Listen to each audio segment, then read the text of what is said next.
Most people have no idea how massive the EV charging market is about to get, but you're here early. In this video, I'm going to break down why right now is the best time to start an EV charging business and how to position yourself to profit right before EV sales really take off.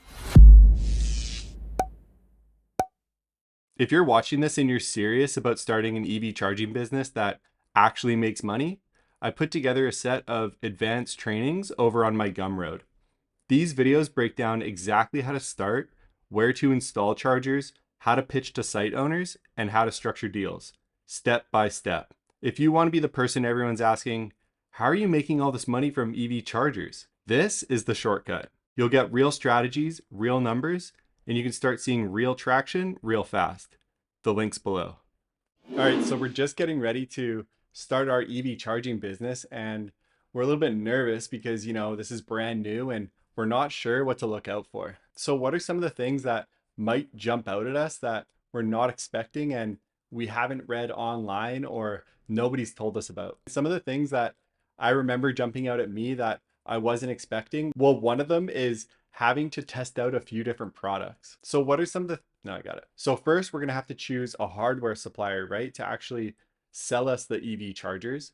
But there's so many different options out there, and we're not sure which ones are going to work best. And let's say we've spoken to a few different suppliers, they gave us their pricing, but it's not always just about pricing. There's a lot of other features that we want to look out for. So it's capabilities of the hardware, what the charger can do.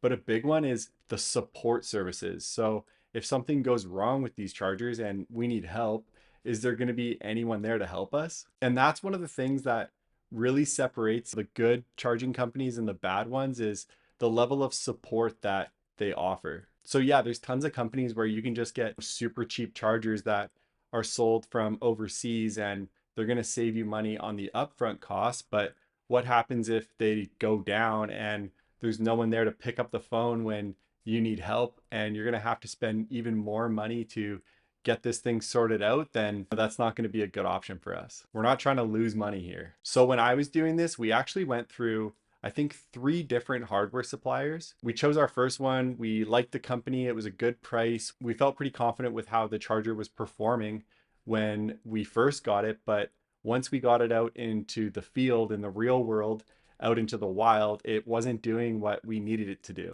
And this brings me to my second point here is it's always good to have a testing facility or somewhere that you can test out your hardware or your chargers to make sure that they're doing what you want them to do. Because it's easy to just sit in an office somewhere and order in a charger and take a look at it and hope it works. But if you don't have somewhere that you can actually install it and connect it to the power source and see how it operates, then you're kind of just going in blind. And when I say a test facility, it doesn't need to be this whole dedicated warehouse that you're paying rent for or anything.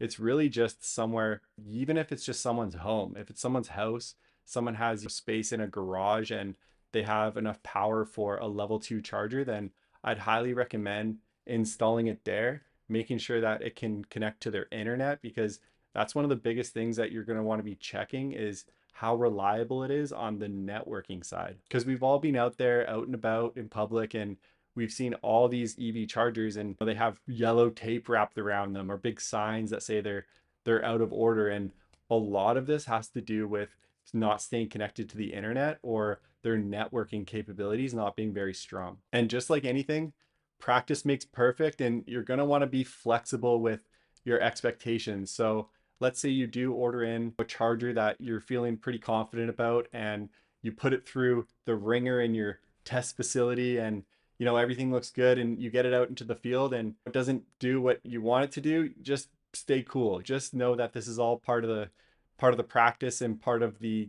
growing stage, if you will, part of the experience. And you're going to have some trial and error before you get things to the level that you want them to be. And with that is, don't order a whole bunch of chargers for your first order and do a massive shipment because you go in really confident with this one supplier. I would say just order 1 or 2 chargers. Maybe they'll usually have different options, so maybe get one of each. Sometimes if they're a pretty established company, they'll give you a test product or one that you can kind of take a look at and see if you like it, and feel it physically, and see how it looks in person. But if not, spend the little bit of money it is, $1,000, whatever, and just order it in and see how it works in person before you go and order 10 or 20 of these things. Because you might have to pivot and make a shift to a different supplier.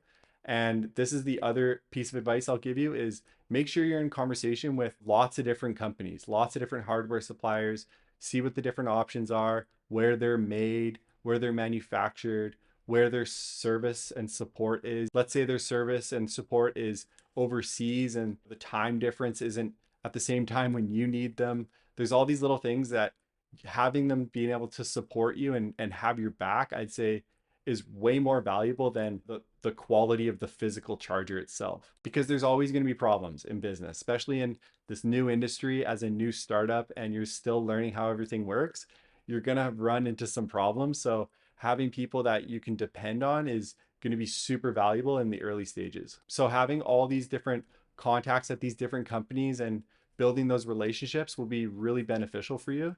And if you're still in the early stages and you're trying to figure out which companies are the best ones or their prices or who's recommended, feel free to give me a shout and I'm happy to give you some basic information. I've been in contact with a lot of these companies. I have good relationships with them. I know a lot of their pricing and what their offers are. So you can use me as a resource as almost like a one-stop shop that can give you the down low on how it all works and which ways to go in this industry. Feel free to give me a shout. My email is contact@strongenergy-ev.com. I even have some resources I can send you. There's comparison sheets with the different companies and their different offers and different prices. And I can usually get you some discounts as well. So I might be a good place to start. And setting up a new company is fun. I love the ideation stage when everybody's throwing out different ideas, or if you're on your own, you're coming up with new creative ideas every day, waking up in the morning like, oh, this is what we should do, or this is what our logo should look like, or our slogan, or our colors. Or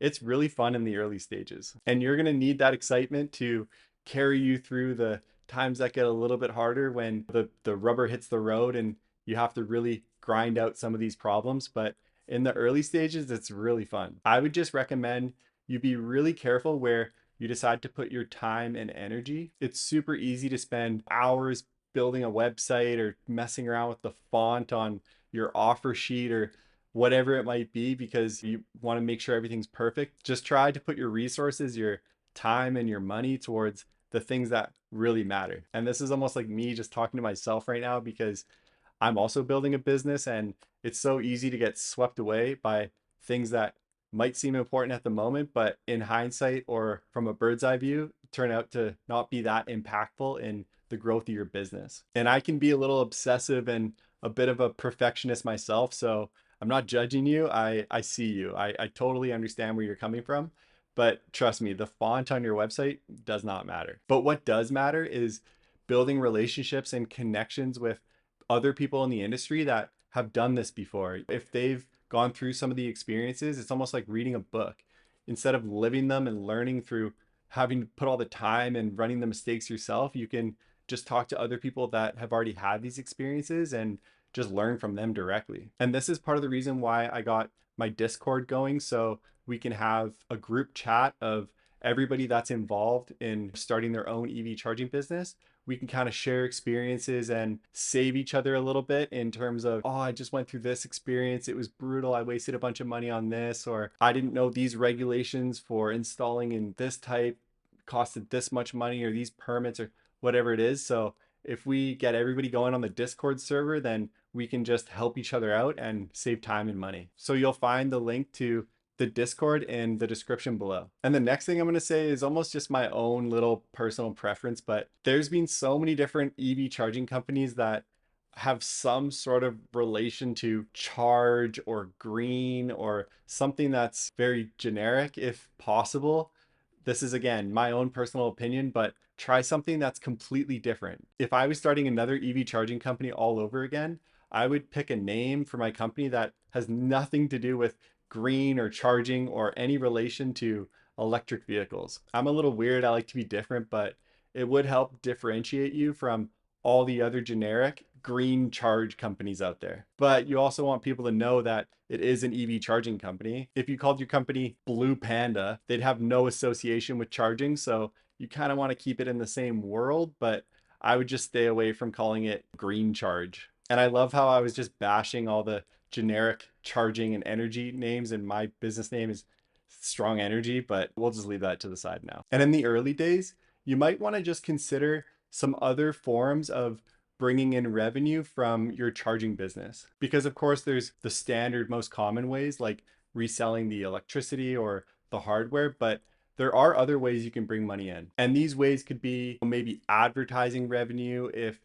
you advertise someone else's company on your chargers or maybe in your charging area, then you could make some more money that way. Or you could sell some additional services maybe beside your chargers, like maybe coffee, or have vending machines or tire pumps or vacuums, just anything extra that gives you a little boost to the income stream. And when people are starting a charging company, they're usually thinking, well, how much do these chargers cost? But that step is almost like halfway down the line. I would say the most important thing is building the relationships with all these different companies, figuring out how much all the different services cost and who the best players are in the market. If you have a lay of the land before you dive in, you'll have a lot more of an advantage when things start getting tough and you need to figure things out quickly. I can help you with some rough project pricing, quotes, referrals, and just general pro tips on what to look out for. If you need help, feel free to give me a shout. My email is contact@strongenergy-ev.com. And as always, I'd love if you were to subscribe to the channel and keep following the journey. Thanks so much for checking in, and I'll catch you on the next one. Cheers.